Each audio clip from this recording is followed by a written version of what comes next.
Hello friends, आप सभी का स्वागत है quality to the point channel पर। आज हम पढ़ रहे हैं आरटी एक्ट के बारे में। RTE act 2009 right to education act, शिक्षा का अधिकार अधिनियम। आर्टिकल 45 में 86 संविधान संशोधन के बाद आर्टिकल 21A को जोड़ा गया, जिसमें free and compulsory education provide करने की बात कही गई है। सभी बच्चों के लिए free and compulsory education provide करने की बात कही गई है। ये एक्ट 2009 में बना था और ये इफ़ेक्ट में कब आया है? 1 अप्रैल 2010 में। इसमें उन सभी बच्चों के लिए शिक्षा का प्रावधान है जो किसी वजह से अपनी पढ़ाई जो है वो पूरी नहीं कर पाए हैं, और बच्चों को उनकी एज के अकॉर्डिंग ही क्लास प्रोवाइड की जाएगी। इस तरीके का प्रावधान जो है वो आरटी एक्ट के अंतर्गत है, और इसमें 6 से 14 वर्ष के बच्चों के लिए free and compulsory education provide की जाएगी। ये एक्ट 1 अप्रैल 2010 को Manmohan Singh, prime minister doctor Manmohan Singh के द्वारा लाया गया था, और इंडिया ये अधिकार देने वाला 135th कंट्री बन चुका है, जो कि एजुकेशन को एज अ फंडामेंटल राइट के तौर पर उपलब्ध या प्रोवाइड कराएगा। जो डिसेबल बच्चे हैं उनके लिए जो एज है वो 18 ईयर्स बढ़ा दी गई है, और ये जो लेजिस्लेशन है वो पर्सन विद डिसेबिलिटी एक्ट के अंतर्गत आता है। इसमें किन बातों पर रोक लगाने की बात कही गई है?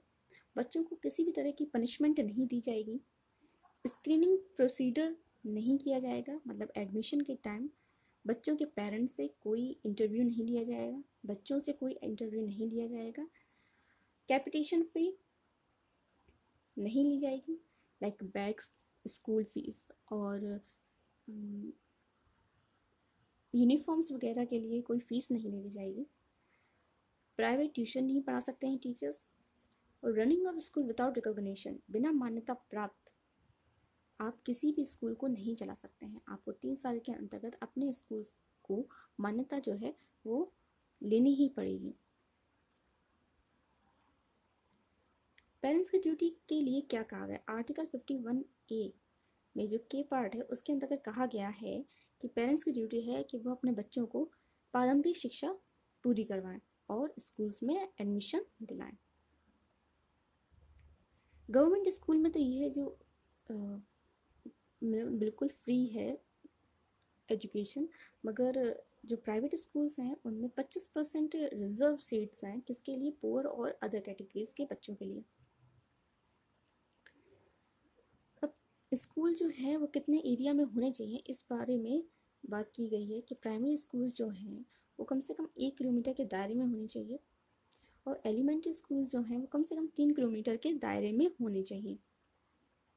बिल्डिंग्स के लिए क्या कहा गया है? At least 1 classroom for every teacher, प्रत्येक टीचर के लिए 1 क्लासरूम अवश्य होना चाहिए। सेपरेट टॉयलेट्स होने चाहिए गर्ल्स एंड बॉयज़ के लिए। एक किचन होना चाहिए जिसमें मिड डे मील प्रिपेयर किया जा सके। प्लेग्राउंड होना चाहिए जिसमें बच्चे इजीली खेल सकें, है ना, और सेफ ड्रिंकिंग वाटर फैसिलिटी होनी चाहिए। नेक्स्ट देखते हैं minimum number of working hour. Minimum number जो है वो टीचर्स के लिए पर वीक कितना होना चाहिए? वो है 45। स्टूडेंट टीचर रेशियो कितना होना चाहिए? प्राइमरी सेक्शन में 60